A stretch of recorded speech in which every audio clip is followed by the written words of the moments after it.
ямарваа нэгэн байгалийн баялагийг тодорхой хэмжээний судалгаан шинжилгээний үндсэн дээр бол бас ашиглаж олзуурладаг. Үүнд одоо Монгол орнд агнуурын гэж нэрлэгддэг одоо 40 орчим зүйлийн амьтан байна л да. Бидний сайн мэдих тарвнаас гэсүүлээд одоо чон.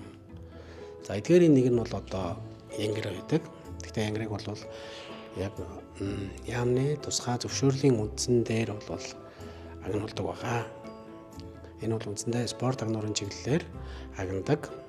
Гэхдээ ер нь ямар ч амьтан бас яг тодорхой байгаа орчиндөө тоотлогоор одоо нөөц дааз гэж хэлдэг юм л да. Тэрнээсээ бас хэмжээний хэтэрх юм бол эргээд тухайн орчиндөө сөрөг нөлөө үзүүлэх хандлагатай байдаг учраас тодорхой хэмжээгээр бас сэрүүлэлт хийдэг.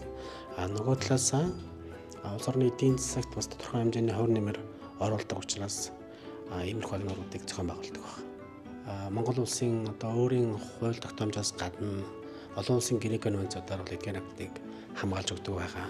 За түүнээс гадна одоо тусгай хамгаалтай газруудад амьдрах хүчнийг хамгаалж байна. За хаврын цагт ялангуяа одоо өдийн үед гэсэн үг. Байгаль хамгаалагч нар нутгийн иргэд сайн санаатай хүмүүс өвсдөжэл хүргэж өгч байна. Хужир шуу тавьж өгч байна. Булаг усыг задгаалж байна. Гэх мэтлэнгээр одоо хамгааллын ажлуудыг бол зохион байгуулдаг. За мэдээж ерөөсөө байгаль хамгааллын ажлын хамгийн гол үндэс бол ерөөсөө бидний одоо ирээдүйн хойч болсон хүүхд залуучууд руу чиглэсэн сургууль сурчлагын танин мэдэх үйл ажиллагаа байдаг. Энэ нь юу гэхээр бид өөрсдийнхөө ирээдүйн байгаль хамгаалагч нарыг ирээдүйн хойч үеэл бэлтгэж байгаа хэрэг.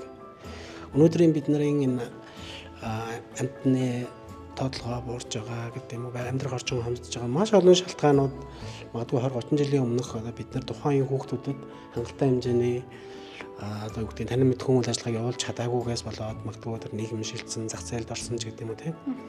Тэгээд өнөөдрийн энэ бол олон асуудлуудын бас их үүсвэр болж байгаа. Тэгэхээр хамгийн чухал нь юу гэхээр бид ирээдүйд илүү баталгаатай илүү одоо урт удаан хугацаанд байгалаа хамгаалах боломж нь гаргалгаа нь юу гэвэл одоо өнөө үед л энэ сургууль сурчлагын танин мэдэх үйл ажиллагааг олон нийтэд ялангуяа хүүхдүүдэд маш сайн хүргэх хэрэгтэй байна. Тэгэх юм бол бид ирээдүйдээ ихтэй байж болно л гэсэн үг.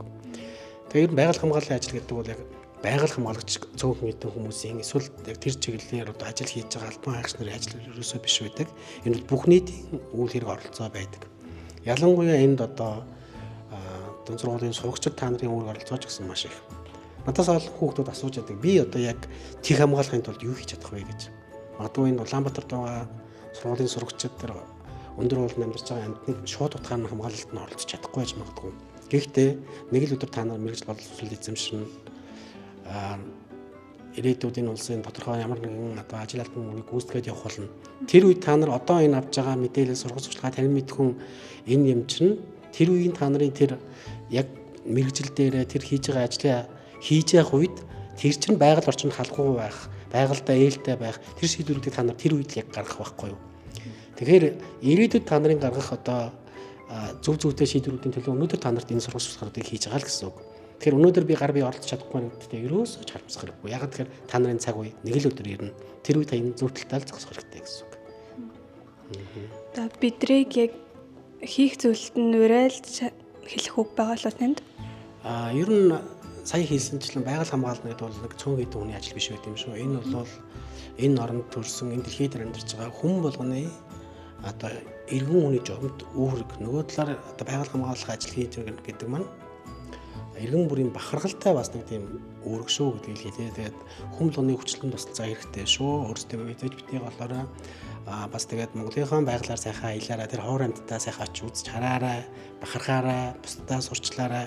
Хүүхдүүдийн үг томчулт хамгийн сайн хүрдэг учраас та нарын хэлсэн үг та нараа дамжаад багш нар эцэг эхчүүд магадгүй та нарын ах トゥ нарт хамгийн сайн хүрнэ шүү. Тэгэхээр бүгд одоо өөрийнхөө боломжоор ингээд энийгээд байгаль хамгаалах үйлсийг түгээгээрэй гэж одоо хүсгээр байна. За баярлалаа. За таагүй ч гэсэн сурлагын амжилт хүсье. Баярлалаа. Таньдас ажлын амжилтыг хүсье. За баярлалаа.